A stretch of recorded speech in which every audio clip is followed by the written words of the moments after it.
성부와 성자와 성령의 이름으로 아멘. 하늘을 우러러. 사랑을 하느님 아버지 뜻 안에서 스승이신 예수님과 도움이신 성령님과 사랑을 성모님과 성요셉 아버지와 성미카엘 대천사와 하늘의 모든 거룩한 천사들과 성인들의 정부를 청하며 기도드립니다. 사랑을 아버지, 저희의 진정한 아버지 되시고 또 저희의 주인이시고 그리고 저희의 모든 것 되시고 오로지 유일한 희망이신, 그리고 온 우주 만물을 다스릴 유일한 그 자격과 권리가 있으신 아버지께 오늘도 이 아버지의 모든 권리와 그리고 아버지만이 받으셔야 될 존경과 사랑과 또 피조물로서 자녀된 도리로서 아버지께 드려야 될 소중한 그 모든 가치들을 오히려 배은망덕과 모욕적인 역겨운 죄악으로 다 돌려버리고 아버지는 있으나 마나한 존재로 피상적이고 망상 안에 사로잡혀 살아가면서 매일같이 사욕과 욕망으로 아버지하고는 아무 상관도 없는 스스로 지옥에 불러 걸어 들어가는 인생을 살아가고 있는 세상의 모든 아버지의 가련하고 불쌍한 자녀들이 지은 죄를 오늘도 저희 사명과 저희 제자들과 저희 십자가 사도직이 배상과 보속을 드립니다. 또 오늘 하루 동안 바쳐졌을 모든 전 세계의 미사와 기도와 갈망과 희생과 고통 그리고 봉헌드린 모든 예물들, 그 어느 것 하나도 소홀하거나 버려짐 없이 저희의 인성이 다 끌어안아서 예수님과 어머니 하나 되신 성심을 통해 아버지 뜻의 모두 봉헌드리오니 아버지 너그러이 받아주시어 그 자녀들이 바치는 희생과 고통과 예물과 배상과 보속을 보시고 이 대한민국을 용서해주고 싶으신 마음이 드실 수 있기를, 인류를 용서해주고 싶으신 마음이 드실 수 있기를 간곡한 갈망으로 초원드립니다. 아버지, 이 대한민국과 전 세계에 자비를 베풀어 주시며 하루빨리 기승하고 날뛰는 모든 마귀를, 그 사람의 마음과 사고방식과 정신 안에 숨어 살아가는 그 사탄의 그 악을 뿌리째 캐내어 영원히 꺼지지 않는 지옥불에 던져버리오니 모조리 다 태워 없애셔서 이제 선의 세력이 주도권을 잡고 선의 세력이 아버지의 뜻 안에서 대통령이 되고 또 각계각층의 중요한 그 요직의 CEO의 자리마다 다 아버지께서 옳다 여기시는 공정과 정의가 살아있고 하느님 뜻 안에서 진리 가운데 정의와 자비가 균형을 이루는 이런 건강하고 그리고 진리 가운데서 온전한 사고방식을 가진 아버지 보시기에 옳다고 여기시는 이런 사람들이 이 나라의 이제 대표 리더가 될 수 있도록 하루빨리 그런 날이 올 수 있도록 자비를 베풀어 주옵소서.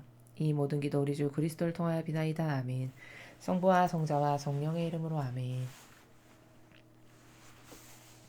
안녕하십니까. 하느님의 뜻 선교의 윤피아 수녀입니다. 자, 오늘 아버지께서 우리에게 주신 복음 그리고 독서를 통해서 또 우리가 지금까지 깨닫지 못했던 우리의 악을 발견하고 진리하고는 다른 우리의 모습을 발견하고 또 하느님 아버지의 다스림의 신적인 질서 그리고 원리들을 함께 공부해 보도록 하겠습니다.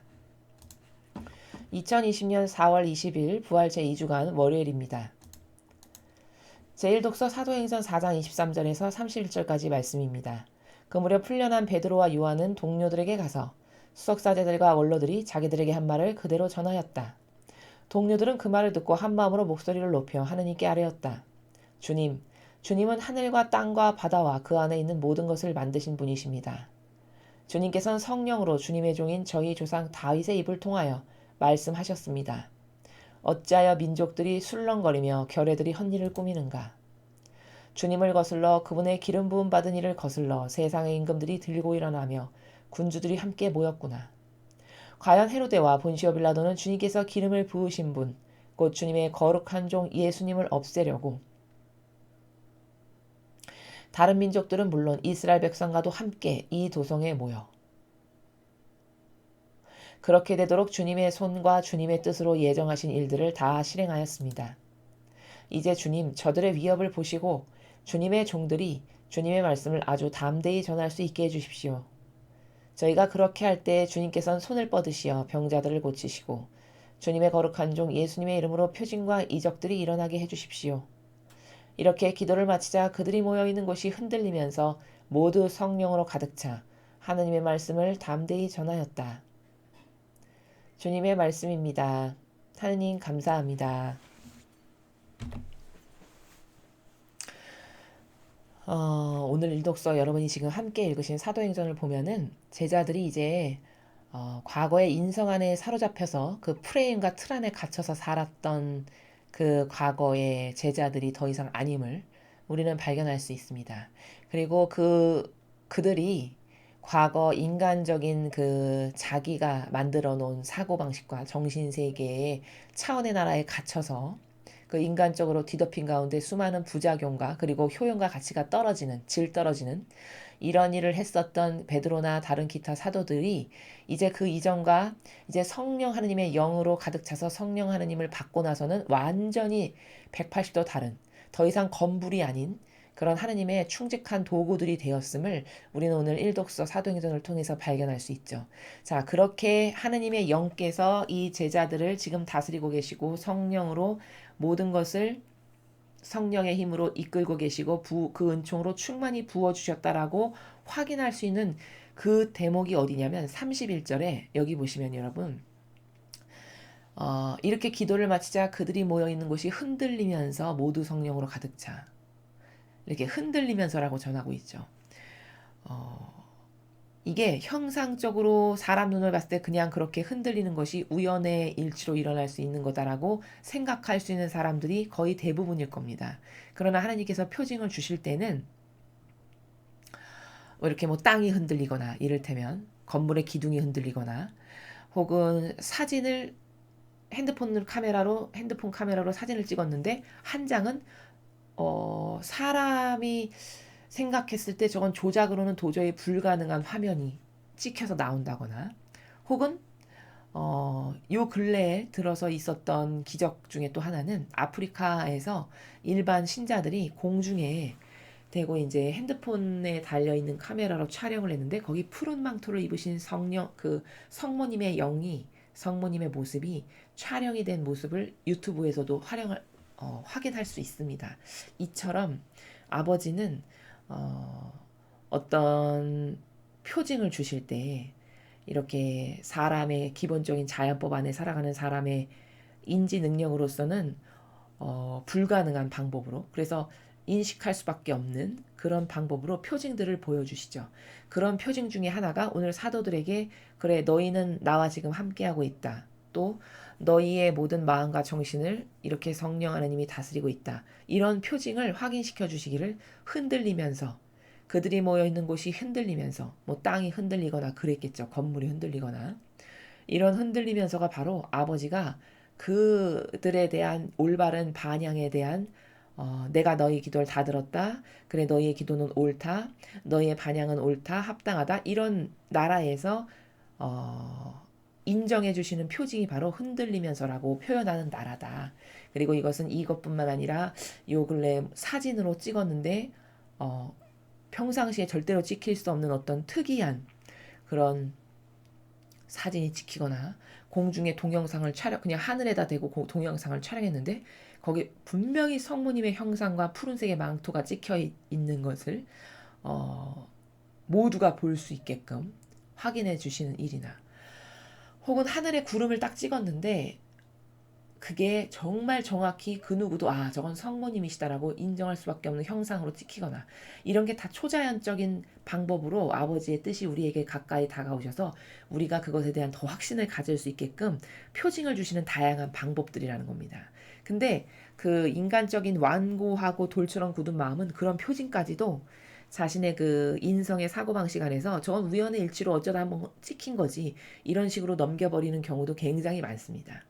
그런 마음, 그렇게 돌같이 굳고 딱딱하고 하느님을 절대로 인정하지 않는 마음은 그런 표징뿐만 아니라 왜 예수님이 성경에서 말씀하시죠? 아브라함 할아버지 부자가 죽었는데 그 집 앞에서 종기에 피가 그 진물이 줄줄 흐르던 그 나병 환자 라자로가 죽고 부자가 같이 죽었는데 라자로는 천국에 갔고 부자는 지옥에 갔잖아요. 그러니까 그 부자가 아브라함 할아버지 라자로를 우리 집에 파견하셔서 우리 집에 있는 형제들도 나처럼 이런 꼴 당하지 않고 지옥에 오지 않게 진짜 지옥이 있으니까 착하게 살라고 이것 좀 전해달라. 이렇게 이야기하죠. 그랬더니 그때 아브라함 할아버지가 뭐라 하시죠? 아, 거기 명언이 나옵니다. 진짜. 인간이 어떤 존재인가를 가르쳐 주시는데 라자로가 아니라 그 누가 가도 어떤 예언자가 가도 네 집의 식구들은 안 믿을 거다. 이렇게 이야기하시는 부분이 있어요. 성경에서. 그게 뭐냐.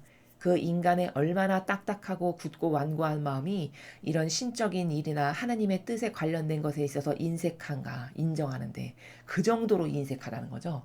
그러면서 제가 어제인가에 강의에서 말씀드렸죠. 그렇게 확고하게 믿어야 될 건 안 믿으면서 또 인색하게 분별하고 꼼꼼히 따져봐야 될 것에 가선 또 안 그렇게 한다는 거죠. 이게 정말 불구자적 사고방식인 것을 자기만 깨닫지 못하는 거죠. 인간은 거의 이런 수준의 동네 나라에서 살다가 인생을 마감한다는 거. 이게 진짜 효용과 가치가 떨어지는 거고 안타까운 일이라는 걸 어제 강의에서 제가 굉장히 많은 시간을 할애해서 말씀을 드렸습니다. 마찬가지로 이런 표징을 아무리 대단하고 원대하고 위대한 걸 보여주신다 해봤자 그 영혼이 그것을 받아들이는 마음과 정신의 상태가 어떠냐에 따라서 아, 이거 하느님이 진짜 나에게 주신 것이야. 이렇게 받아들이는 사람은 그 아버지가 주신 표징으로 인해서 은총과 축복을 더 많이 받을 것이고 아무리 대단한 축복을 받더라도 그것을 맨날 치부하는 인간적 자기의 나라에서 그런 사람은 쏟아부으실 은총마저도 거두어 가시겠죠. 그의 반향의 그 역겨운 향기 때문에 아버지가 은총을 주시고 싶으셔도 주실 수가 없는 반향을 자기가 한다는 거죠. 그런 나라에서 31절을 보시면 됩니다. 그래서 오늘 이 사도행전을 보면은 이 제자들이 이제 완전 다른 나라에서 살아가는 사람들이 됐어요. 과거하고는 비교할 수 없게. 그래서 이제 이 첫 줄에 보면은 이 앞에 이야기하고 이어지는 건데 어떤 사건이 있었죠? 그 베드로가 안진뱅이 성전에서 수십 년을 앉아가지고 다리 한번 이렇게 제대로 펴보고 걸어보지 못한 안진뱅이를 일으켜 세워가지고 멀쩡하게 걸어다니는 사람으로 치유를 시켜줬죠. 그 기적 사건이 있어가지고 이 바리사 율법학자들한테 불려갔잖아요. 베드로와 요한이. 그래서 왜 누구 이름으로 당신 그런 짓 하냐. 앞으로 절대 하지 말아라. 이런 충고를 듣고 단단히 경고를 받고 이제 돌아온 거죠. 제자들, 다른 제자들이 있는 곳으로. 그래서 이제 자기들에게 있었던 일을 지금 이야기하는 거예요. 그랬더니 같이 있던 제자들이 그 말을 다 전해 듣더니 반향하는 나라가 뭐라고 하고 있죠? 주님은 하늘과 땅과 바다와 그 안에 있는 모든 것을 만드신 분입니다. 저 주님은 제가 말씀드렸듯이 그리스도를 우리의 주인이신 주님 이렇게 부른다라고 말씀드렸습니다. 그러니까 예수님의 신성을 말씀하시는 거예요. 신성이신 예수님께서 말씀으로 온 우주 만물을 창조하셨던 그 그리스도님, 그것을 주님 이렇게 부르는 거죠. 그래서 그 안에 모든 것을 만드신 분이십니다. 그러면서 동시에 삼일체이신 아버지를 동시에 상징하기도 한다. 주님이라는 단어는. 자, 지금 뭘 하고 있는 거죠? 아버지의 권리를 인정해 드리는 거예요. 24절에 지금 이 제자들이 반향하고 이야기하는 나라는 아버지는 이런 분이시다. 온 우주 만물과 하늘과 땅과 바다를 다 만드신 그런 분이 우리 아버지시다. 이렇게 아버지의 권리를 인정해 드리고 있죠. 그리고 나서 무엇이라고 하고 있죠? 그리고는 그 과거 아버지 뜻 안에서 잘 살았던 훌륭한 왕이었던 다윗. 그 다윗을 하느님의 뜻이 다스리시고 하느님의 뜻에 잘 반영했던 왕 중에 하나였죠. 다윗이. 그 다윗을 통해서 이 시대를 예언하셨다라는 것을 지금 이야기하는 거예요. 사도들이. 그 다윗을 통해서 하느님의 뜻이 성령 하느님께서 다윗 인성 안에서 영께서 뭐라고 예언을 하셨냐. 어찌하여 민족들이 술렁거리며 결례들이 헛일을 꾸미는가. 자, 이 헛일을 꾸미는 건 뭘까요? 이렇게 자기 영혼은 아무런 유익도 얻지 못하고 오히려 자기 영혼을 패망으로 이끌어가고 마귀밥이 되게 해서 지옥의 자식으로 이끌어갈 그런 일들을 끊임없이 꾸미죠. 이 이스라엘 백성들을 보시면. 그렇죠? 그렇게 쓰잘데기 없고 오히려 자기 영혼을 죽이는 독성적인 일을 꾸미고 왜 꾸미고 있는가. 이 먼 미래 이런 일이 있을 것을 다 이야기하고 예언을 한 거예요. 주님을 거슬러 그분의 기름 부음 받은 이를 거슬러 세상의 임금들이 들고 일어나며 군주들이 함께 모였구나. 이것도 다 뭘까요? 예수님이 오셨잖아요. 이 세상의 메시아요 구원자로서 그리스도로서. 그 기름 부음 받은 이가 바로 예수 그리스도를 말씀하시는 거죠. 근데 그렇게 하느님의 뜻에 의해서 이 지상에 우리의 구원 때문에 오셨던 그분을 세상의 임금들, 그 헤로데와 빌라도 등을 보십시오. 얼마나 예수님을 핍박하고 박해하고 그죠? 그것 말고도 수많은 율법학자와 바리사이들이 얼마나 예수님을 눈에 가시처럼 여기면서 죽이지 못해서 안달이 났었는가. 그런 그런 세상에 잘났다라고 하는 대관 고작들 또 왕들 이런 사람들이 들고 일어나서 함께 모였구나. 누구를 거스르려고? 주님을 거스르려고. 기름 부음 받은 이를 거스르려고. 과연 헤로데와 본시오 빌라도는 주님께서 기름을 부으신 분, 곧 주님의 거룩한 종 예수님을 없애려고 다른 민족들은 물론 이스라엘 백성과도 함께 이 도성에 모여 그렇게 되도록 주님의 손과 주님의 뜻으로 예정하신 일들을 다 실행하였습니다. 자, 헤로데와 빌라도, 기타 또 등등 바리사 율법학자 모두가 합심해서 무슨 짓을 했냐는 거죠. 하느님의 거룩한 종이셨던 아버지의 뜻만을 완벽하게 행하기를 원하셨고 진짜 지상에 와서 아버지의 뜻 아닌 것은 단 하나도 하지 않으셨던 그래서 완벽한 죄악으로부터 승리를 거두셔서 부활하신 바로 그런 예수님. 그 예수님을 없애려고 이 도성에 모여가지고 그렇게 되도록 주님의 손과 주님의 뜻으로 예정하신 즉 아버지의 뜻이 허락하셨다라는 거죠. 예수님이 그렇게 박해를 받으시고 핍박을 받으시고 돌아가실 수밖에 없게끔 아버지 뜻이 다 허락하셔서 그런 일들이 다 일어났다. 그런 일들을 이 바리사 율법학자와 헤로데와 빌라도라고 하는 세상의 임금과 왕들과 그와 하나 된 동조하고 협력한 바리사 율법학자 그리고 그 이하 국민에 이르기까지 모두가 다 합심해서 그 하느님의 아드님이시오 그리고 사람으로 오셨던 예수님을 핍박하고 박해하고 온갖 모욕과 치욕과 역겨움은 다 들여가면서 결국엔 자신들의 손으로 죽이는 일을 다 실행했다. 근데 그것은 아버지 뜻이 허락하셨기 때문이다. 이렇게 고백하고 있죠. 자, 그러면서 사도들이 뭐라고 하고 있냐. 자, 이제 아주 담대히 주님의 말씀을 전할 수 있게 해주세요. 이게 바로 전과 후가 달라졌다라는 이 사도들이 12사도들이 얼마나 성령을 받기 전과 그 이후가 얼마나 많이 달라졌나를 입증하는 구절이죠. 29절이. 제가 말씀을 드렸지만 앞에 강의에서 저것은 인간이 무슨 인간적인 노력을 하거나 예를 들면 운동선수가 1시간 운동했던 것을 3시간으로 늘리면 저렇게 되는 그런 나라가 아니라는 거죠. 저것은 순전히 자신의 사고방식이 먼저 진리로 의해서 작고 깨끗해지고 진리에 의해서 새롭게 무장이 돼야 되고 새롭게 개선이 자꾸 돼야 되고 그러면서 동시에 의지가 올바라야 되겠죠. 아버지 뜻 안에서 저는 이 옳은 주님의 정의와 공정만을 실행하길 원하고 저는 그것을 받아들입니다. 그것 아닌 모든 것을 저에게서 없애주시고 치워주세요. 이런 사고방식과 정신과 마음의 나라를 올곧고 깨끗하게 잡고 할 때 그러면서 아버지의 영을 갈망할 때 그럴 때 아버지께서 이제 이런 은총을 주실 수 있다.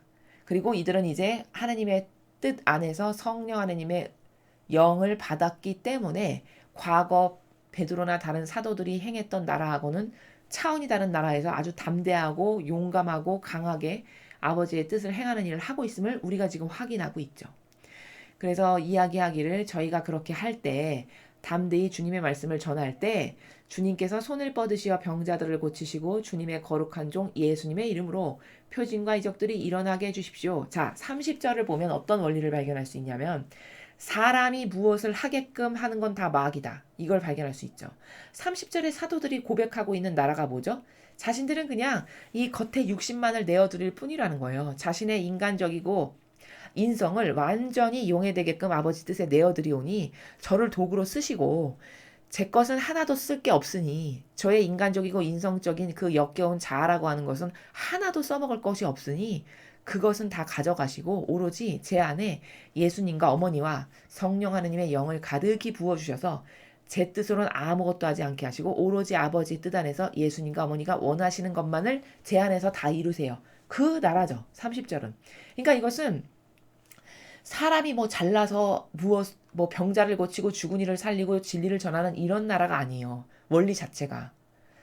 그저 얼마나 더 용해되기를 갈망하고 얼마나 자기 것을 빼버리고 자기를 배제시키고 없앴냐의 순도에 따라서 아버지가 쓰시는 그 용도가 다 다르시고 아버지가 쓰시는 그 그릇이 다 다르고 얼마나 많이 자기 걸 비워내고 희생과 고통을 감수하고 감안하고 사랑해서 영예로 여기면서 자아를 돌보지 않고 오로지 예수님과 같은 희생과 고통을 사랑하는 그 영예로 여기는 정신의 나라에서 무장이 중무장이 됐냐?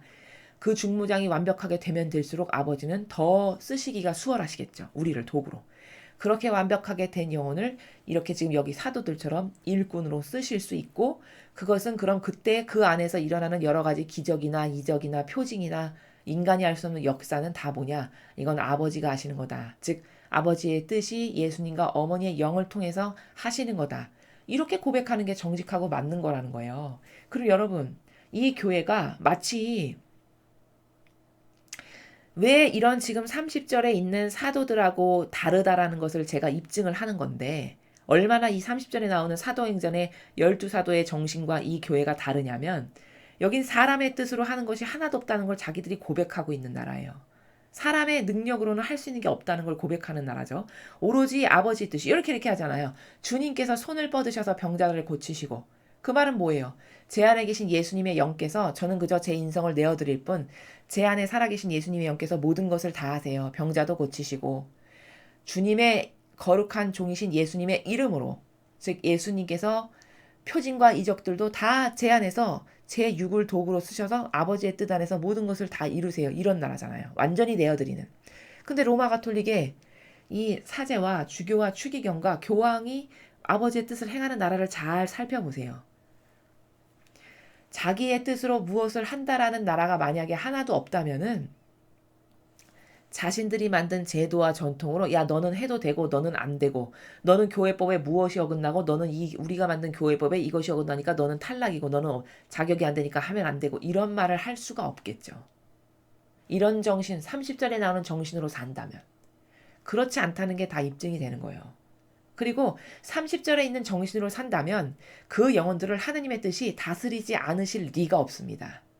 자기의 뜻으로 사니까 이렇게 제자들에게 있는 이적과 표징과 기적이 없고, 진리 말씀 한 줄도 똑바로 전할 수가 없는 것은 다 뭘 반증하는 거냐? 그들이 이렇게 사도행전을 통해서 이 제자들을 통해서 예수님께서 정신을 계승하길 원하셨는데, 예수님의 정신, 가르침, 모범, 카리스마, 그것을 이 12명의 사도들을 통해서 이 사도들 이후에도 계속 전승이 되고 올바르게 이어나가기를 원하셔서 이 사도들을 가르치셨고, 사도들을 통해서 이런 영도 부어주신 게 다 뭐냐? 그 직분을 똑바로 수행하기 위해서 영을 부어주신 거죠. 다른 강에서 말씀드렸듯이 이들이 부족하지 않아서 주신 게 아니에요. 사람은 부족하지 않을 수가 없습니다. 어느 누구도 다 부족해요. 아무리 뛰어난 현학자다, 철학자다, 대단한 지식을 갖고 하버드를 10군데 나왔다 해도 인간은 부족하지 않을 수가 없단 말이에요. 완벽한 인간은 있을 수가 없는 겁니다. 원죄로부터. 그럼 이 12사도들은 성령의 영을 이렇게 가득 받았는데 완벽해서인가? 그게 아니라는 거예요. 이들의 의지가 일단 올바르고, 그리고 이 직분과 권한을 부여하셨잖아요. 내 아버지의 일을 똑바로 하라고. 그 직분과 권한에 걸맞는 일을 해야 되잖아요. 하느님의 일을. 그러려면 하느님의 일은 사람의 뜻으로 할 수 있는 게 단 하나도 없다는 걸 제가 누누이 말씀드리죠. 사람의 뜻으로 하느님의 일을 할 게 뭐가 있겠습니까? 마귀 일이나 하지.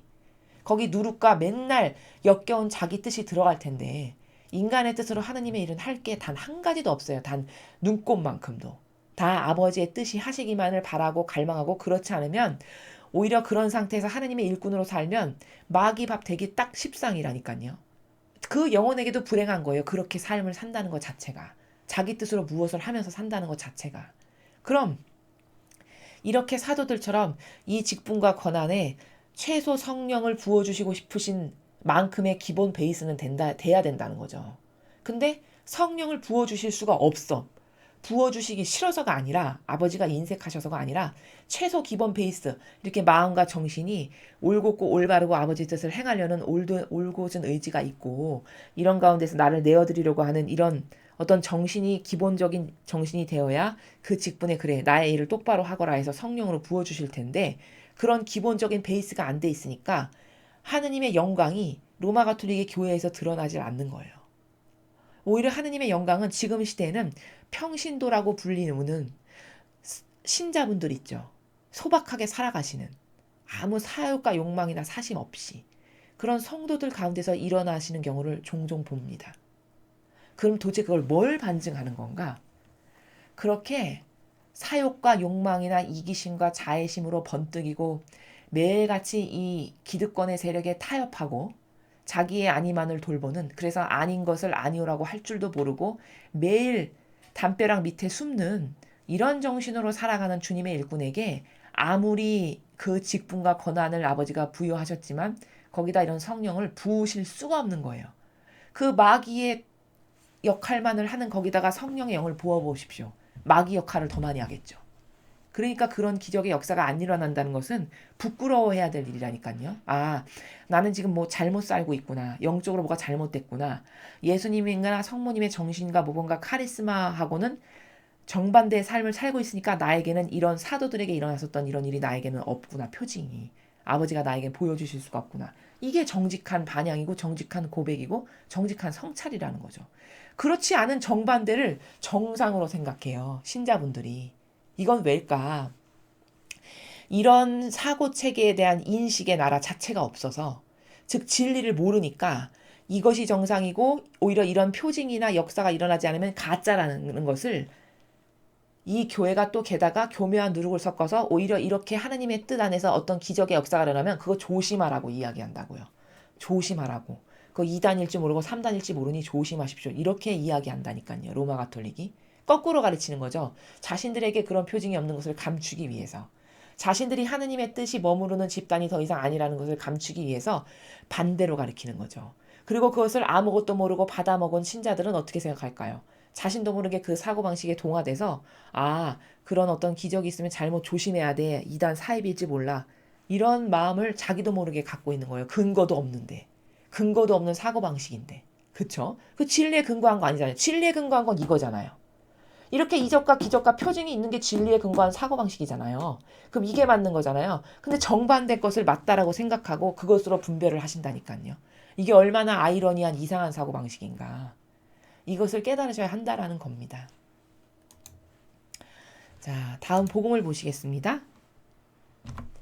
요한복음 3장 1절에서 8절까지의 말씀입니다. 주님, 영광 받으소서.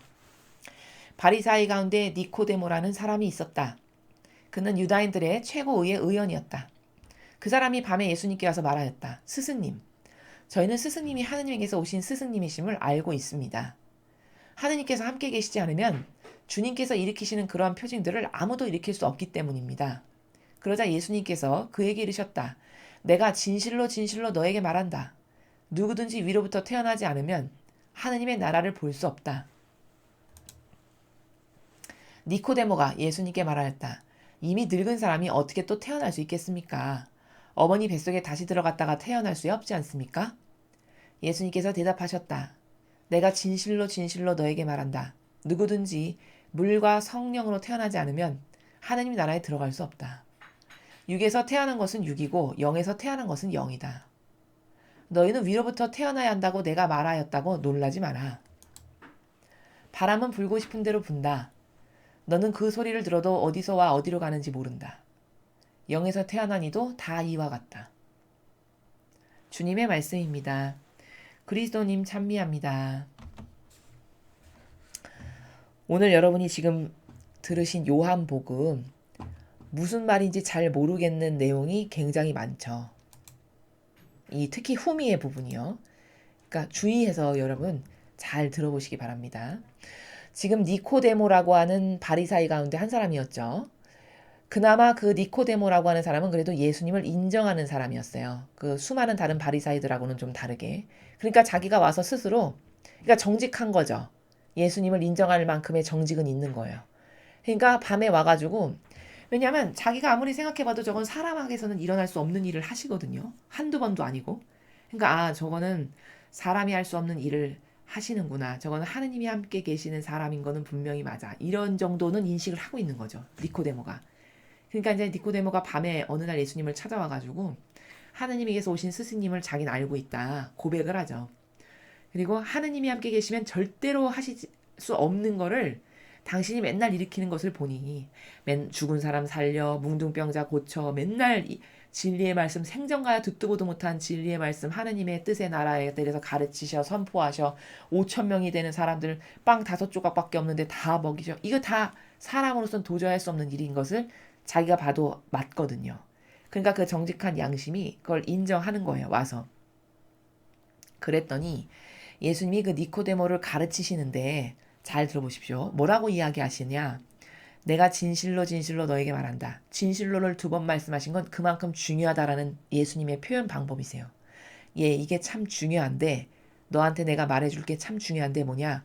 누구든지 위로부터 태어나지 않으면 하느님의 나라를 볼 수 없단다. 이렇게 말씀하셨어요. 그러니까 니고데모의 반향을 보십시오. 그러니까 이 시대 율법학자의 수준이 이랬던 거예요. 그럼 지금은 다른가 잘 보십시오. 위로부터 태어나지 않으면 절대 여기 지금 예수님께서 위로부터 태어나지 않으면 하나님의 나라를 볼 수 없다 이렇게 말씀하셨어요. 그랬더니 그 말을 어떻게 해석하고 이해하는지를 보세요. 이미 늙은 사람이 어떻게 또 태어날 수 있겠습니까? 어머니 뱃속에 다시 들어갔다 태어날 수 없지 않습니까? 이렇게 이야기를 하는 거예요. 율법학자라고 하는 사람이. 그러니까 예수님이 무슨 말씀하시는지를 전혀 못 알아듣고 있는 거죠. 이 사람은 하나의 관점, 단수의 체계에 하나의 인간적 관점밖에는 없는 사람임이 여기 나타나죠. 예수님은 지금 본질의 나라에서 복수적인 관점으로서 말씀을 하신 건데 이 니코데모라고 하는 율법학자는 이것을 이해하고 알아듣기를 육적인 관점인 하나, 1차원적인 단수적인 관점밖에는 이해하는 나라가 없어가지고 아니 지금 제가 나이가 몇 살인데 제가 어떻게 엄마 뱃속에 다시 들어갈 수도 없고 어떻게 다시 태어나겠습니까? 이렇게 반향을 하는 거예요.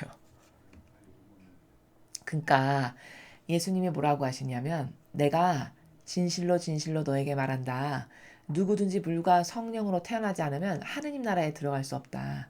자, 오늘 여러분 요한복음에서 여러분이 꼭 깨닫고 발견하고 이해해야 하시는 나라는 어떤 거냐면 원리인데 원리. 이게 영적인 신적 질서의 세계의 나라 아버지가 다스리시는 법칙의 나라 중에 하나의 원리인데 그게 뭐냐면 태어나는 것이 무엇인가. 태어나는 것에 대한 원리에 대해서 오늘 아셔야 돼요. 여기 지금 태어나지 않으면 안 된다. 태어나지 않으면 하나님 나라에 들어갈 수 없다. 지금 계속 이렇게 말씀하시거든요. 그럼 도대체 태어나는 게 뭔가? 예수님이 말씀하시는 태어난다라고 하는 세계의 원리가 뭔가? 이걸 아셔야 돼요. 태어난다는 것은 아주 직접적 이해가 가장 빠른 걸로 여러분께 설명을 드리면 예수님의 부활을 말씀하시는 거예요. 그러니까 육이 영으로 다시 전환되는 것. 그 나라, 그 원리의 나라를 태어나는 것으로 설명을 하고 계세요. 자, 그럼 이 태어나는 것이라고 하는 원리의 나라에 대해서 제가 객관화로서 몇 가지를 말씀을 드릴 테니 잘 들어보십시오. 태어난다라는 것은 여기 지금 예수님이 새로 태어나지 않으면 하느님 나라에 들어갈 수 없다. 이건 어떤 원리를 말씀하시는 거냐면 이것과도 같아요. 작은 씨앗이 하나 있어요. 근데 그 씨앗이 바닥에 땅에 떨어져서 썩지 않으면 그게 썩어야지만 거기서 열매를 맺어서 새롭게 많은 열매를 맺고 엄청나게 큰 나무가 자라날 수 있죠. 그쵸? 그럼 이 작은 씨앗 하나가 썩는 게 새로 태어나는 거예요. 그렇죠? 즉 다시 말하면 그 작은 씨앗 하나가 썩어서 새로 태어나는 것은 에너지가 전환되는 거고 자신은 죽음으로써 썩어 없어짐으로써 에너지를 전환시켜서 새로운 생명이 태어나게끔 하는 에너지의 전환이 일어나는 거죠. 이게 태어나는 거라는 나라의 원리예요. 자, 이렇게도 볼 수 있어요. 예수님이 이 지상에 오셨을 때 인간의 이 육도 함께 가지고 이 지상에 오셨죠. 자, 그리고 나서는 이 지상에서 무엇을 하셨냐? 자신을 완전히 희생하시고 온 인류가 지은 죄악을 완벽하게 시작부터 마침에 이르기까지 맨 처음에 태어난 영혼부터 마지막 시대에 태어날 마지막 영혼에 이르기까지 그들이 지은 모든 죄악을 그분의 인성이 완전히 다 끌어안으셨어요. 그리고서는 그것에 대한 배상과 보속을 철저하고 완벽하게 다 하셨어요. 그리고서는 돌아가셨어요. 그럼 이건 뭐냐? 그 육이 그 인간적 인성의 육이 이 죄악을 대신 다 갚기 위해서 자신을 희생으로 죽으심을 당하신 거죠. 그리고서는 어떻게 되셨냐? 부활하셨어요. 이게 새롭게 태어난 거예요. 그 인성의 에너지를 완전히 신적인 것으로 전환시켜서 그 모든 것을 배상과 보속하신 다음에 새롭게 태어나신 부활을 맞이하신 것. 이게 새롭게 태어난다는 또 다른 나라예요. 자, 그러면 이 태어난다라고 하는 것은 뭐냐? 오늘 예수님께서 여기 니고데모에게 너는 위로부터 다시 나지 않으면, 위로부터 다시 태어나지 않으면 하나님 나라를 볼 수 없다라고 말씀하신 이 태어난다라는 것은, 이렇게 근원적 원리로 말씀을 드리면 완전히 썩고 죽여 없애가지고 그 에너지가 다 영적인 것, 신적인 것으로 에너지가 전환되는 것, 이것을 새롭게 태어난다라고 말씀하시는 거예요. 근데 니고데모는 이런 나라의 세계 자체가 없잖아요. 육적이고 한계적이고 인간적인 나라밖에는, 이런적 나라밖에는 모르는 거죠. 그러니까 이 나라를 절대로 이해할 수가 없겠죠. 그러니까 동문서답 하는 거예요. 아니 지금 나이가 몇인데 나한테 다시 태어나라고 하면 내가 지금 나이가 몇인데 엄마 뱃속으로 다시 들어갈 수도 없고 어떻게 태어나라는 말이냐. 이것밖에 없는 거죠. 그래서 이 태어난다라고 하는 원리는 굉장히 굉장히 중요합니다. 특히 우리가 이 진리를 배우시는 여러분이 이 다시 태어나는 이 과정이 이루어지지 않으면, 이 지상에서 이 과정이 이루어지지 않으면 그냥 모든 것이 허무하게, 아무리 한평생 신앙생활을 했다 한들 돈 쓰고 시간 쓰고 온갖 노력 다 바닥에 그냥 헛뿌리고 만 것과 똑같은 그런 그냥 종교생활만을 하다가 죽은 것과 같아요. 왜? 에너지 전환이 반드시 일어나지 않으면 창조는 될 수가 없어요. 아까 제가 여러분이 가장 이해하시기 쉽게 하기 위해서 그 씨앗의 비유를 한 것처럼, 반드시 그 작은 밀알의 씨앗 하나가 죽어서 썩어 없어지지 않으면은, 그것으로 말미암아서 에너지가 전환되지 않으면 새로운 나무, 새로운 생명, 열매는 절대로 태어날 수가 없듯이, 새롭게 생길 수가 없듯이, 그것과 마찬가지로 우리도 그렇다는 거예요. 우리의 자아나 우리의 인성이나 그리고 우리의 인간적인 여러 가지 이 진리하고는 다른 그 역겨운 속성들, 이 신적인 것하고는 너무나도 정반대인 변질된, 이 원죄로부터 이어받은 것과 이 세상에서 살면서 변질된 다양한 아버지의 뜻 나라에서 가르쳐 주시는 매일매일 이런 다양한 진리의 원리들하고는 완전히 다른 우리의 더러운 역겨운 속성들이 있잖아요. 뭐 자애심, 이기심, 사욕, 욕망, 사사로운 감정이라든지, 그리고 뭐 높은 많은 권한 직함을 갖길 원하는 이런 모든 것들, 나를 스스로 돌보는 것, 그리고 가장 이 시대에 역겨운 것은 자기가 가지고 있는 자기 선 있죠. 자기가 옳다라고 생각하는, 이 진리에 근거하지 않은 자기가 옳다라고 맹종하고 맹신하는 그런 인간이 만들어 놓는 제도와 전통을 한평생 맹종하고 맹신하고 따르는 이런 기타 등등 이런 나라. 이게 다 썩어서 죽어서 없어져서 이 나라를 완전히 죽여버려서 이 여기에 생기를 줬던 그 나의 에너지를 완전히 이 신적이고 영적이고 진리를 사랑하고 예수님과 용해되기를 갈망하고 어머니와 용해되기를 갈망하는, 그래서 내 인성을 두 분의 신성에 완전히 쏟아 부어서 이제 더 이상의 나의 인간적인 거라고 하는 것은 찾아볼래야 찾아볼 수 없는 이런 상태, 이 에너지 전환이 완전히 이루어졌다. 그럼 새로 태어난 거죠. 그럼 우리의 영혼이 새로 태어난 게 된다는 겁니다. 왜? 나의 인성은 이제 두 분에게, 예수님과 어머니께 쏟아 부었기 때문에 인간적이라고 하는 나는 이제 없어졌어요. 소멸됐어요. 그럼 그땐 어떻게 되냐? 내 마음과 정신과 영혼 안에 예수님과 어머니께서 사실 수가 있어요. 역겨운 더러운 것이 없어진 상태가 되면, 용해가 되면, 한마음 한뜻으로 하나가 됐기 때문에, 그럼 이제 그때부터는 어떻게 되냐? 나를 예수님과 어머니의 영께서 다스리시는 그런 사람이 되는 거예요. 가죽은 이렇게 인간적인 모습을 취하고 있다 하더라도. 그럼 이게 뭘까? 이게 새로 태어난 거죠.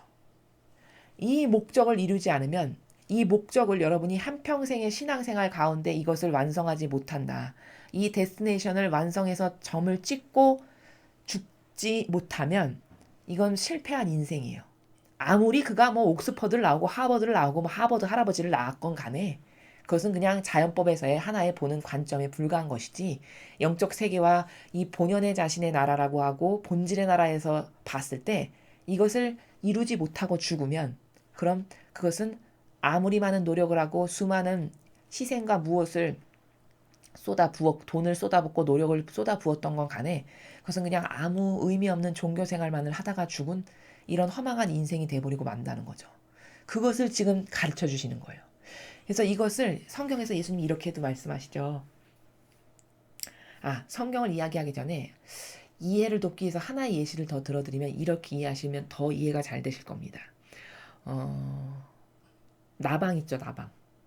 나방이 되기 위해서는 그 나방의 애벌레 시절에 그 애벌레가 그 자신의 그 집, 애벌레가 살아가는 집이 있죠. 그 집이 딱딱하게 된 다음에 거기서 탈피를 해서 나방이 되는 거잖아요. 그럼 그 애벌레가 그 자신의 집에서 완전히 그 애벌레 시절에 갖고 있었던 에너지가 나방이 되기 위한 에너지로 완벽하게 전환이 되지 않으면, 그래서 나방으로 날아다니는 걸로 에너지가 넘어가서 새롭게 태어나는 거죠. 이게 나방으로 다시, 과거 애벌레였는데 나방으로 됐으니까 새롭게 태어나는 거죠. 이렇게 나방으로 돼서 날개를 펄럭이면서 공중을 날아다니는, 이걸로 에너지가 전환되지 않는다. 그럼 이 애벌레는 살아있으되 죽은 거예요. 그 완성을 이루지 못했기 때문에. 에너지 전환을 완전히 시켜서 나방으로 가보지도 못하고 그냥 애벌레로 살다가 생을 마감하고 마는, 이런 거랑 똑같다는 거죠. 자, 그러면은 잘 생각해 봐야 될 게 뭐냐. 이렇게 에너지를 전환시켜서 나의 인간적인 모든 것을 신적인 것으로 전환시키는 게 이렇게 중요한데, 이게 새로 태어나는 건데, 오늘 배운 원리. 여기에 어떤 오해와 부작용으로 인간이 이것을 못하게끔 발목을 잡냐면, 요런 나라를 잘 생각해 보세요. 자, 이렇게 자아를 자꾸 죽이고 나를 돌보는 것을 안 하고 내 사욕과 욕망이나 내 이기심과 자애심과 뭐 사사로운 감정이나 이런 것을 따르고 살다가 죽는다고 해서 그것이 내 영혼에도 도움이 안 될 뿐더러 내 이런 육신의 이 형상적인 여러분 눈에 보이는 육도, 그것을 고치는 사람이나 그것을 갖고 있는 사람이나 밥을 3끼 먹을 걸 2끼 먹는 것도 아니고, 그쵸? 그것을 한다고 해서 돈이 드는 것도 아니잖아요. 그 정신세계의 활동을 한다라고 해서. 그쵸? 오히려 그 정신세계를 해서 자꾸 죽이고 자기를 없애는 사람은 더 영혼이 훌륭해지고 인격이 성숙해지기만 해요. 그것을 한다고 해서 돈이 들거나 밥을 덜 먹거나 이득이 되는 게 없어요. 형상적으로도 유물론적으로도. 그쵸? 그런데 굳이 그걸 안 한단 말이죠. 인간이. 그건 뭘까? 여기에 심각한 오해가 있는 거예요. 그런 에너지 전환을 하는 노력을 안 한다고 해서 특별히 손해가 나는 것도 아니고, 오히려 나의 그게 뭐 특별히 나에게 위해를 가하거나 손해를 입히는 것도 아닌데, 굳이 자기가 갖고 있는 그 나라에 대해서 애착과 집착을 한다는 거죠, 인간은. 그렇게 해서 그 가야 될 길을 못 가게 해요. 누가? 악이. 그 악이 오해의 부작용을 불러일으키는 거예요. 그래서 그런 완성을 이 지상에서 이루지 못하게끔 악이 마음과 정신 안에서 역사를 하는 거죠. 어떻게 역사하냐? 왠지 이것까지 내놓기는 싫어. 이런 애착과 집착까지 내가 내놓고 싶진 않아. 엄청난 희생을 하는 것 같아. 그렇게 속이는 거죠, 악이. 사고방식 안에서. 그런 사실적 본질적으로는 그런 사고방식을 안 하고 그렇게 나를 자꾸 비워서 하지 않는다고 해서 특별히 손해나는 게 아니라니까요. 유물론적으로도. 누가 나를 위해를 가하거나 돈이 들거나 밥을 3끼 먹을 걸 나만 2끼 먹는다거나 이런 게 아니라는 거예요. 그건 순전히 정신의 나라의 작용이기 때문에. 그런데도 불구하고 이것을 안 하는 것은, 심각한 오해가 나에게 지금 있구나. 그 나방이가, 그 애벌레가 굳이 그 자신을 싸고 있던 그 껍데기를 탈피해서 나방이 되지 않고 실패한 애벌레로 살다 죽는다고 해서 무슨 이득이 있나요? 오히려 그 에너지를 전환을 해서 나방이가 되지가 못하는 게 이 애벌레에게 엄청난 손해죠. 나방이로 살면 자유인으로 살 텐데. 그거랑 똑같은 거예요. 이 인간이 새롭게 에너지를 전환시켜서 자꾸 내 자신을, 내 영혼을 신적이고 영적인 존재이고 완전히 예수님과 어머니에게 내 인성을 쏟아부어서 용해됨으로써 그건 가능한 건데, 그런 것을 하지 않는다라고 해서 나에게 특별히 해가 가거나 뭐 그렇다고 해서 내가 떼부자가 되는 것도 아니고 그런 것도 아닌데, 그것을 구집이 안 하는 것은 심각한 나의 마음과 정서상의 오해를 불러일으키는 악의 역사에서다. 이런 객관화의 과정을 이렇게 시킬 필요가 있다라는 겁니다.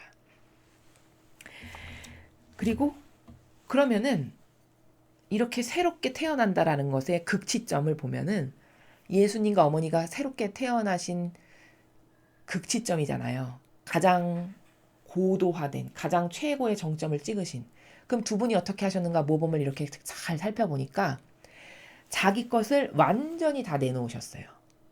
그쵸? 예수님이나 성모님을 잘 보십시오. 어떤 모범이셨는가. 자기 것이라고 하는 것은 눈꽃만큼도 갖고 있질 않으셨어요. 그것이 많이 확인이 되는 게 예수님의 말씀 한 말씀 한 말씀에서도 다 확인이 되는 게 어디서 확인이 되냐면, 누가 길거리에 지나가는데 선하신 스승님 이렇게 이야기하니까 예수님께서 너 나 왜 선하다 하냐? 선하신 분은 오로지 아버지 한 분뿐이시다. 이 정신세계의 나라가 뭐냐면 자기 것을 무엇을 인정하고 인성 안에서 자기가 가지고 있는 것을 눈꽃만큼도 인정하시지 않는 나라를 설명하시는 거예요. 그 차원의 나라가. 그만큼 인간적이거나 육적인 나라에서 뭔가를 갖고 있는 속성 자체를 인정을 안 하시는 거예요. 아예. 그러니까 뭘까? 완전히 다 쏟아부으시고 완전히 내어놓으신 거죠. 그러니까 배상과 보석을 하시는 그 장면에서조차도 그 군사가 창을 옆구리를 딱 찔렀는데 물과 피를 마지막 한 방울까지 완전히 다 쏟았다고 이렇게 기록하죠. 성경에서. 그건 뭐냐? 어떤 상징을 그렇게 표현을 한 거냐? 자신의 것을 자신을 위해서 남겨놓은 게 물 한 방울, 피 한 방울도 없다는 그분의 정신세계의 차원의 나라를 그렇게 이야기를 하는 거예요. 그러니까 완벽하게 다 내어놓으신 거죠. 우리를 위해서, 아버지 뜻을 이루기 위해서. 그러니까 얼만큼 내놓았느냐에 따라서 이렇게 에너지가 전환이 돼가지고 새롭게 태어나는 수준이 다 다르겠죠. 그래서 천상의 나라는 천층만층이라고 하는 게 다 무슨 말이냐면, 나를 얼만큼 배제시키고 없애고 내어놓았느냐에 따른 에너지의 전환의 차원의 수준에 따라서 세례자 요한이 갔던 천상의 꼴등의 나라 1단계, 거기부터 그 나라부터 극치점을 이루고 더할 나위 없는 완벽한 모범이신 예수님과 성모님이 살아가시는 그 천상의 나라, 거기에 이르기까지 이렇게 차원이 다양한 거예요. 천상의 나라도. 그럼 그것은 뭘로 결정될까? 과연 자기 자신을 몇 퍼센트나 내어놓았고 몇 퍼센트나 배제시켰는가. 그것에 따라서 갈리겠죠. 1등부터 예를 들어 뭐 1000층까지 있다면 1000층까지 이렇게.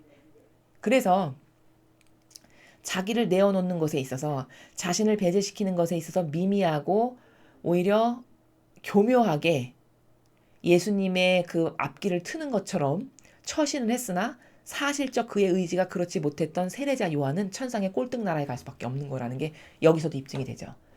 그 꼴등 나라에밖에 갈 수 없었던 건 왜 그러냐? 그만큼 자신을 배제시키지 못했다는 증거고, 에너지 전환이 완벽하게 이루어지지 않았다는 증거고, 맞잖아요. 그쵸? 제가 세례자 요한에 대해서 과거에 강의했던 그 복음을 상기시켜 보십시오. 세례자 요한은 사명을 완벽하게 수행한 사람이 아니에요. 로마 가톨릭이 잘못 가르치는 거지. 엄청 겸손의 모범, 겸손의 화신인 것처럼 가르치잖아요. 만약에 그가 사명을 완벽하게 수행했다면 빼도 박도 못할 백데이터가 어디에 있냐, 근거가 예수님이 이렇게 얘기하셨어요. 세례자 요한을 두고. 여인 중에 그보다 더 큰 은총을 받은 사람은 아무도 없다. 이렇게 말씀하셨죠. 그럼 하느님의 뜻이 사람의 뱃속을 통해서 잉태돼서 난 사람 중에 그 세례자 요한보다 더 큰 은총을 예비하신 사람은 없다는 거예요. 주님의 일꾼 중에. 근데 문제는 뒤후미의 말씀이 더 기가 막힐 노릇이에요. 그러나 하늘나라에서는 그보다 더 작은 사람은 아무도 없다. 이렇게 말씀하셨어요. 예수님이. 그럼 뭐예요? 하늘나라에서 꼴찌란 얘기잖아요. 그럼 꼴찌가 된 이유가 있겠죠. 꼴찌가 된 이유가 다양한 케이스에서 제가 많은 예시를 들어서 과거 설명드렸듯이 자기를 배제하지 못한 것. 사명을 행하는 자인데 자기를 배제하지 못하고 예수님의 앞길을 트는, 즉 왕이 행차하면 초롱불이나 조용히 들고 가면서 앞길이 밝게끔 하셔서 앞길을 가시는데 거침이 없게끔 보조적 역할을 하는 게 자신의 사명인데 그 사명적 역할을 똑바로 수행하지 못했어요. 여러 군데서 보이죠. 스스로도 제자를 두고 살았고, 그쵸? 그리고 마지막에 목 잘려서 죽기 직전에 오시기로 하신 분이 맞냐라고 제자들을 시켜서 가서 물어봤어요. 예수님께. 이건 뭘까? 이건 다 오점이고 기쓰고 흠이에요. 자신의 사명에 있어서. 그쵸? 자신의 사명에 있어서 예수님을 끝까지 신뢰 똑바로 못했다라는 것을 스스로 그렇게 입증하는 거잖아요. 오시기로 한 분이 맞냐고 물어볼 만큼. 이렇게 그 자신을 배제시키지 못하고 에너지 전환을 완벽하게 하지 못했던 세례자 요한이 갔던 나라가 천상에서 꼴찌의 나라라고 예수님이 입증하셨죠. 이렇게 이런 수준부터 예수님과 어머니처럼 완벽하게 나의 그 모든 속성을 아버지의 뜻에 맡겨드리고 봉헌드리고 내어드림으로써 나라는 존재의 인간적인 것은 아예 배제시켜서 찾아볼래야 찾아볼 수 없는 이 극치점. 그래서 하느님의 뜻이 두 분을 통해서 예수님과 성모님을 통해서 모든 일을 다 하실 수 있었던 이런 극치점에 이르기까지 이렇게 다양한 나라가 천상에 존재하는데 과연 나는 어디를 가게 될 것인가. 내가 내 거 뭐 하나 내놓는 게 아까워서 애착과 집착으로 아직도 내가 가지고 있는 속성을 내놓지 못하는 게 있다면 그것은 여러분의 크나큰 오해라는 거예요. 부작용이고. 내어놓으면 내어놓을수록 이렇게 하느님이 그 영혼을 완전히 차지하실 수 있고 지배하실 수 있고 다스리실 수 있기 때문에 제2의 예수님이나 성모님처럼 될 수 있는 엄청난 상급과 은총이 기다리는 나라가 이렇게 새롭게 태어나는 나라인데 이것에 대한 인식을 하지 못하고 배운 바 없고 들어본 적 없고 이런 나라의 개념이 없기 때문에 자신을 내어놓는 거에 있어서 인색한 거예요. 마치 많이 내어놓으면 손해를 보는 듯한, 그쵸? 내 것을 자꾸 배제시키고 나를 돌보지 않으면 자꾸 나만 손해보고 다른 사람은 다 이득 보는데 나는 맨날 이렇게 손해보고 희생만 치르고 고통만 당하는 삶을 사는 것 같은 이것은 엄청난 오해라는 거예요. 그것은 형상적으로도 여러분에게 손해가 전혀 되지 않는다라는 걸 제가 간접적으로 말씀드렸죠. 아니 이런 정신작용을 한다고 해서 이런 노력을 한다고 해서 에너지를 전환해서 새로 태어날 아니 밥이 3끼 먹을 거 2끼 먹는 게 아니잖아요. 냉정하게 말하면. 그렇다고 해서 내가 돈을 지불하면서 이것을 하는 것도 아니잖아요. 그렇죠? 다리 하나 잘라가면서 하는 것도 아니잖아요. 손가락을 하나 절단하면서 가는 길도 아니잖아요. 그럼 뭘까? 사실적으로 큰 손해가 있는 것도 아니라는 말이에요. 제 말은. 근데 오해를 하게 하는 거죠. 악은. 뭔가 그렇게 하면 손해를 보고 자존심이 상하는 것 같기도 한 어떤 이런 다양한 나라에서 역사를 하는 거죠. 악이. 그러나 그것은 여러분이 그 길을 가지 못하게끔 방해하는 악의 역사지 절대로 실제적인 계산을 잘 해보면은 절대로 여러분에게 손해가 되기는커녕 여러분은 아버지 뜻 안에서 여러분의 인간적인 것을 내어놓으면 내어놓을수록 더 고결해지고 더 인격은 성숙해지고 더 훌륭해지고 더 하느님의 성령의 영이 여러분을 다스리시게 되는 이런 새로운 창조가 여러분을 광활한 대륙과도 같이 맞아들이려고 두 팔을 벌리고 기다리고 있는데 그 길을 굳이 안 간다는 거죠. 가로막혀서 악에게. 오해가 있고 부작용이 있고 이해하지 못하고 깨닫지 못하는 기타 등등. 그렇죠. 오늘 그것을 니고데모에게 예수님이 가르쳐 주시는 거예요, 지금. 근데 니고데모가 말귀를 못 알아듣는 거죠. 왜? 한 번도 이런 나라를 경험해 본 적이 없죠. 율법학자 바리사이는. 그러니까 이 시대에 로마 가톨릭의 그 사제나 성직자, 고위 성직자들이 복음을 이야기하는 나라를 여러분 한번 잘 귀 기울여서 유심히 들어보세요.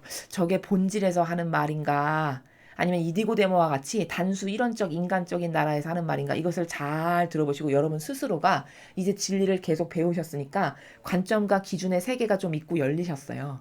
그럼 이제 여러분도 분별하실 수 있어요.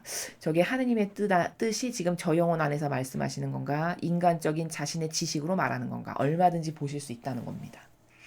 그래서 이제 예수님이 이렇게 니고데모에게 이야기를 하시니까 말귀를 못 알아들었잖아요. 그러니까 예수님이 또 부연 설명을 하세요. 내가 진실로 너한테 말하는데 물과 성령으로 태어나지 않으면 하느님 나라에 들어갈 수 없다. 자, 여기서 말하는 물이 뭘까요? 이 물은 정화의 물, 영혼을 깨끗하게 하시는 물, 생명의 물로서 정화시키는 물이에요. 그래서 이것을 성경에서 이렇게 얘기하셨죠. 그 우물가에서 예수님이 어떤 여인에게 그 이방인 여인에게 물을 청하면서 하시는 말씀이 네가 나를 알았더라면 영원히 목마르지 않을 물을 나에게 청했을 거다 라고 이야기하시죠. 그 물, 그 생명의 물, 영원히 목마르지 않는 그거는 지금 유물론적인 물을 말씀하시는 게 아니라 영혼을 두고 하시는 물이라는 걸 아시겠죠. 그 영혼을 깨끗하게 정화시키는 그 물이 여기 지금 등장하는 물이에요. 그 물, 정화의 물. 그리고 성령으로 태어난다는 거는 앞에 일독서에 보면은 제자들이 성령의 영을 받아서 진짜 새로워졌죠. 바로 그게 새롭게 태어나는 거예요. 과거 베드로 사도의 모습을 전혀 볼 수 없죠.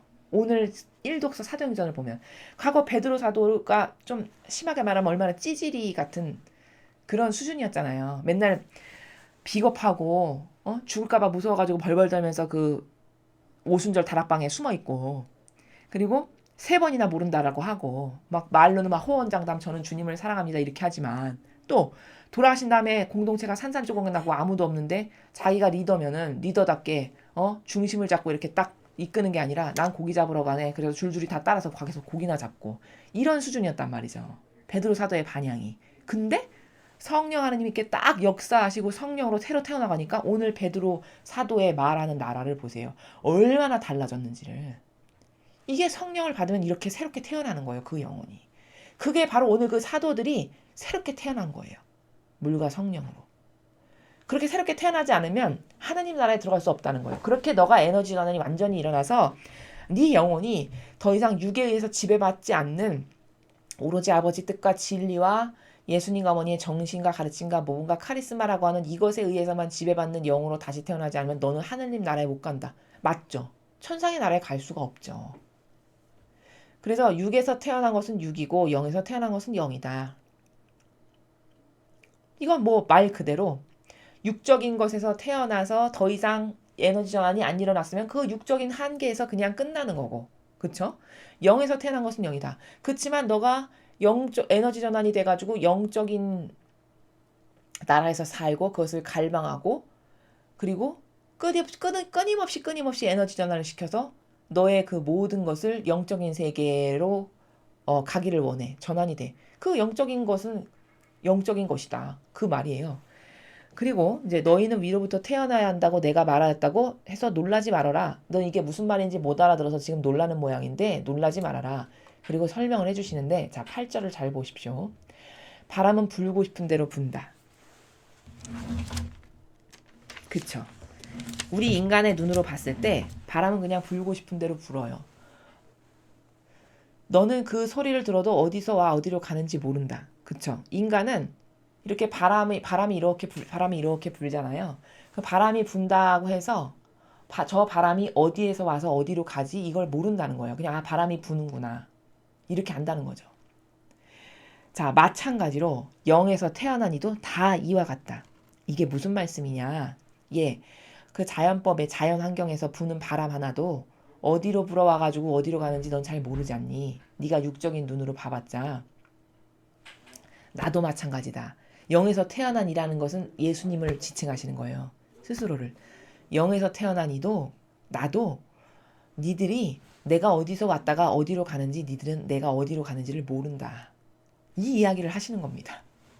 이 육적인 나라에서만 사는 인간이 이 영적인 나라에서 태어난 그 영혼이 어디로 와서 어디로 가는지를 절대 모르겠죠. 차원이 다른 세계에서 사니까.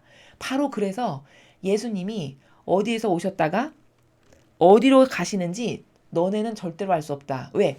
아까 너 수준이 아니 엄마 뱃속에서 다시 들어갔다 태어날 수도 없고 이 수준이니까.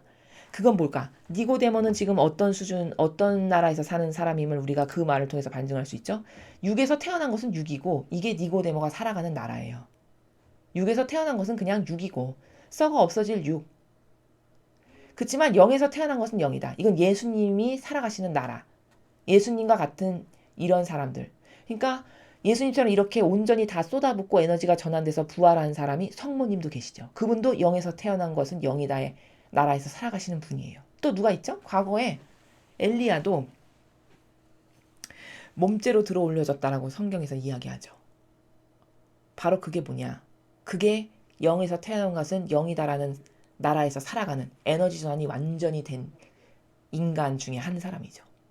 그래서 육죄로 들어 올려져서 하늘에 들어 올려짐을 받은 이 엘리야도 바로 이 육에서 살아가는 사람이 아니고 더 이상 에너지가 완전히 전환돼가지고 영에서 태어난 것은 영이다의 이 나라에서 살아가는 사람임을 바로 그가 몸죄 들어 올려졌다라고 하는 그 나라에서 우리가 발견하고 확인할 수가 있는 거예요. 그러니 그 마지막 문장 8절은 너 바람이 어디서 와서 어디로 가는지 모르지 않니? 그 형상적인 눈앞에 보이는 바람. 마찬가지야. 나도 이 영에서 태어난 이도 다 그와 같단다. 이 영에서 태어난 나도 내가 어디서 왔고 어디로 가는지 너희가 알겠니? 난 아버지에게서 왔고 다시 그 나라로 돌아갈 건데 그러니까 너희가 육에서 태어나서 육에서 죽고 멸망하는 너희들은 내가 어디에서 왔다가 어디로 가는지를 절대로 알 수 없단다. 이렇게 이야기하시는 거예요. 그래서 오늘 우리가 이 복음에서 반드시 오늘 여러분께서 굉장히 중요하게 아셔야 될 것은 태어난다라고 하는 것의 원리가 뭔가 이것을 꼭 아셔야 돼요.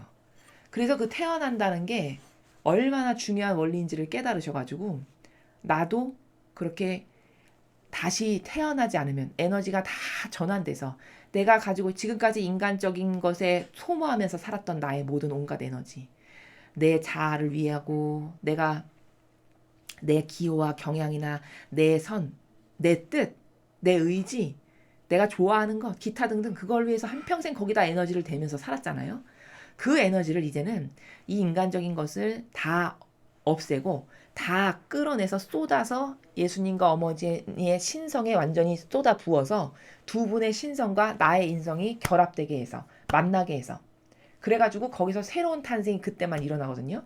이것은 이원론적인 원리 때문에 그런 건데 인성 혼자만은 아무 일도 할 수 없어요. 신성 혼자만도 마찬가지고. 그렇기 때문에 예수님은 육을 가지고 이 세상에 오신 거거든요. 그래서 인성과 신성 가운데서 세상에서 모든 일을 다 하신 거예요. 매개체로서. 이게 원리예요. 영적. 그렇기 때문에 예수님은 돌아가셨기 때문에 영은 계시지만 인성은 활용하실 수가 없잖아요. 그래서 우리가 필요하신 거예요. 우리가 잘나서거나 부족하지 않아서가 아니라 우리의 인성이 그분의 매개체적인 이 지상에서 2000년 전에 하셨던 일을 이제는 돌아가셔서 없으시잖아요. 그분의 육이. 그러니까 우리의 육을 내 인간적인 것을 거기다 다 예수님의 인성과 어머니 인성에 쏟아 부어서 내 육을 예수님께서 2000년 전에 모든 일을 행하셨던 육처럼 그렇게 내어드리면 그때 나의 이 인성이라고 하는 이 육과 예수님의 신성이 만나서 거기서 창조가 일어나는데 그때 이제 아버지가 나를 도구로 오늘 사도들처럼 쓰시는 이런 새로운 에너지의 전환이요, 새로운 탄생이요, 새롭게 태어나는 것이 바로 이런 원리들이다. 라는 것이 오늘 복음에서 굉장히 중요한 원리입니다, 여러분. 그래서 여러분 모두 각자가 다 도전하실 수 있어요.